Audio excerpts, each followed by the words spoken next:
Hello friends, இன்றைக்கி class number 10 load stitch எப்படி போடுறதுன்னு பார்க்கலாம். இந்த மாதிரி 2 லைன் ட்ராப் பண்ணிக்கோங்க. இப்போது 2லேருந்து நம்ம ஸ்டார்ட் பண்ணலாம். 2லேருந்து த்ரெட்டு 1க்கு கொண்டு போகிறோம். லைன் 1ல் குத்தி த்ரெட்டை வெளியே எடுத்து அந்த 1க்கு மேலே சின்னதாக ஒரு லாக். எகெயின் த்ரெட்டை கொண்டு வந்து 2ல் கொண்டு வரோம்.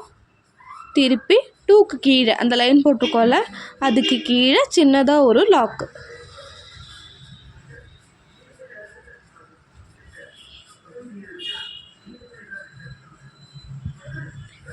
திருப்பி 1க்கு கொண்டு போகிறோம்.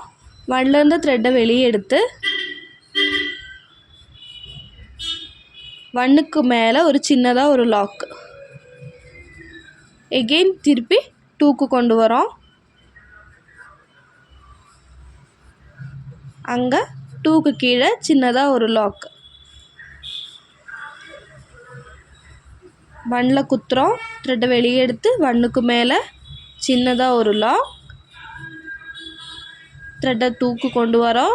2ல் குத்துறோம். த்ரெட்டை வெளியே எடுத்து 2க்கு கீழே சின்னதாக ஒரு லாக். திரும்பி த்ரெட்டை 1க்கு கொண்டு போகிறோம். 1ல் குத்துறோம். 1க்கு மேலே சின்னதாக ஒரு லாக்.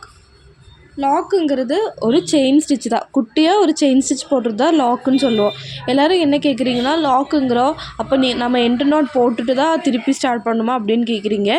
இல்லை, எண்டு நாட்டுங்கிறது வேறு, நாட்டுங்கிறது வேறு. நாட்டுங்கிறது ஒரு சின்ன செயின் ஸ்டிச் தான். இந்த ஸ்டிச்சு ரொம்ப அழகான ஒரு ஸ்டிச்சு. இது சின்ன சின்ன இடத்துல நீங்கள் போடுங்க. ரொம்ப கொஞ்சம் 1.5 இன்ச்சு அதுக்கு மேலே இருக்கிற ஸ்பேஸ்லையெல்லாம் நீங்கள் போட்டிங்கன்னா உங்களுக்கு ஃப்ரேமில் பார்க்க அழகாக இருக்கும். அதே நம்ம ஃப்ரேமை விட்டு கிளாத்தை வெளியே எடுத்துட்டோன்னா அந்த ஸ்டிச்சு உங்களுக்கு லூஸாக தெரியும். லோட் ஸ்டிச்சோட ஒர்க் அவுட்ஸ் என்னென்னு பார்த்தீங்கன்னா, A4 ஷீட் சைஸில் வர்ற டிசைனாக தான் நீங்கள் இந்த ஸ்டிச் அப்ளை பண்ணியிருக்கணும். அதுவும் ஹியூமன் ஃபிகர் இருக்கிற மாதிரி ஸ்டிச் அப்ளை பண்ணியிருக்கணும். அதில் ஐஸு, லிப்ஸு, நோஸு இதெல்லாமே தெரியணும் உங்களுக்கு. அந்த பிக்சரில் இருக்கிற மாதிரி ஒரு டிசைனாக பார்த்து ஸ்டிச் பண்ணுங்கள். நீங்கள் ஃபஸ்ட்டு அந்த டிசைனை எனக்கு சென்ட் பண்ணுங்கள். நான் ஓகேன்னு சொன்னதுக்கப்புறமா அந்த டிசைனை நீங்கள் ஸ்டிச் பண்ண ஆரம்பித்தா போதும்.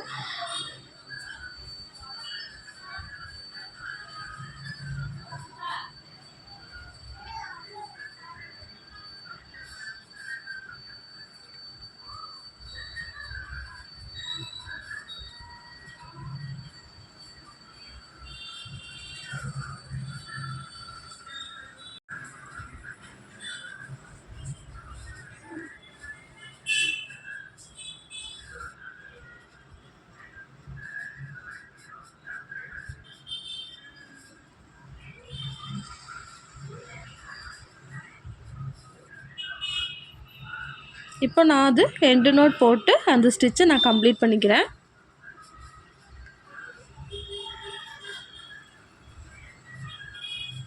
இப்போது இதே ஸ்டிச்சை நம்ம திலகம் ஷேப்பு இல்லைன்னா லீஃப் ஷேப்பு அதில் எப்படி நம்ம ஸ்டிச்சு போடுறதுங்கிறது பார்க்கலாம். இப்போ நான் இந்த மாதிரி ஒரு ஷேப் வரைஞ்சிருக்கேன். இது சென்டராக டிவைட் பண்ணிக்கோங்க ஃபஸ்ட்டு.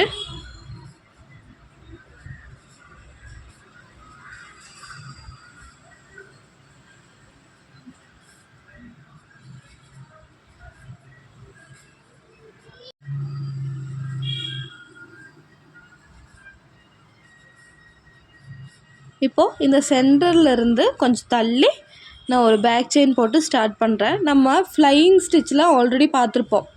லாஸ்ட்டு கிளாஸில் நம்ம ஆல்ரெடி பார்த்துருப்போம் ஃப்ளையிங் ஸ்டிச்சில் எப்படி போடுறதுன்னு.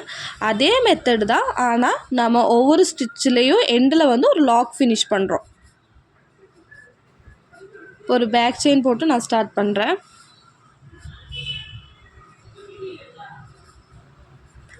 மேலே கொண்டு திருப்பி அங்கே ஒரு லாக் கொடுக்குறேன். திருப்பி த்ரெட்டை கீழே கொண்டு சென்டரில் ஒரு லாக். எகெயின் த்ரெட்டை மேலே எடுத்துகிட்டு ஆல்ரெடி போட்டோல அந்த ஸ்டிச்சுக்கு ரைட் சைடு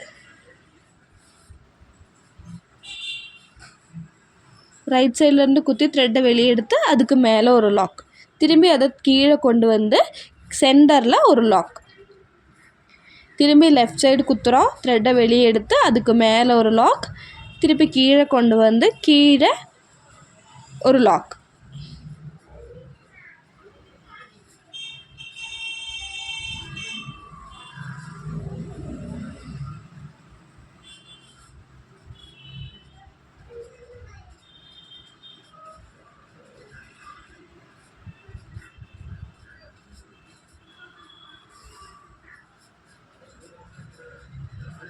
கேப் இல்லாமல் ஃபில் பண்ணுங்கள், அப்போ தான் உங்களுக்கு பார்க்க அழகாக இருக்கும். ஃபஸ்ட்டு நீங்கள் இந்த லைனில் போட்டதும் இந்த லீஃபில் போட்டதும் எனக்கு ஒர்க் அவுட்ஸாக எனக்கு அனுப்புங்க. அதுக்கப்புறமா நான் இந்த ஸ்டிச் ஓகே நீங்கள் டிசைனில் போடலான்னு சொன்னதுக்கப்புறம் நீங்கள் டிசைனில் போட்டால் போதும்.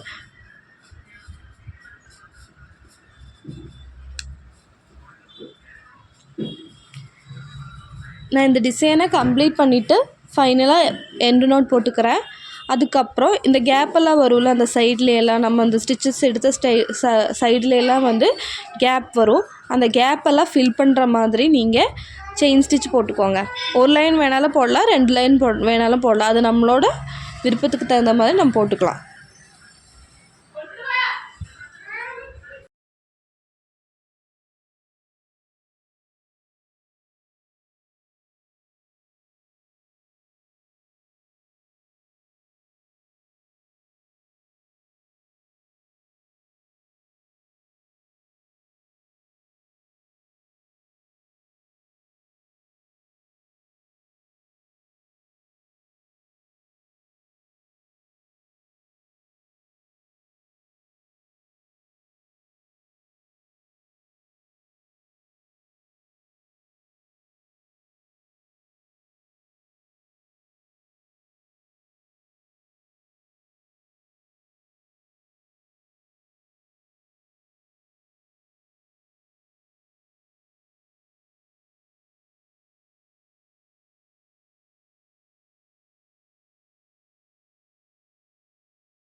இப்போ கடைசியில் கொண்டு வந்து நான் எண்டு நோட் போட்டுக்கிறேன். எண்டு நோட் போட்டு இந்த லீவ் ஸ்டிச்சை நான் கம்ப்ளீட் பண்ணிக்கிறேன். இதோட ரெஃபரன்ஸ் பிக் பார்த்தீங்கன்னா உங்களுக்கு எண்டில் நான் அட்டாச் பண்ணியிருக்கேன், பார்த்துக்கோங்க. அதே மாதிரி ரெஃபர் பிக்கு தான் இருக்கணும். லோட் ஸ்டிச்சில் ஐ, நோஸ், லிப்ஸு எல்லாம் வர மாதிரியான ஒரு பிக்சர் தான் நீங்கள் எடுக்கணும். கார்ட்டூன் பிக்சர் வந்து இதுக்கு அலோவ் பண்ண மாட்டேன். அப்படி ஏதாவது திருப்பி கார்ட்டூன் பிக்சர் ஏதாவது எடுத்திங்கன்னா திருப்பி நான் ரீவொர்க் தான் கொடுப்பேன்.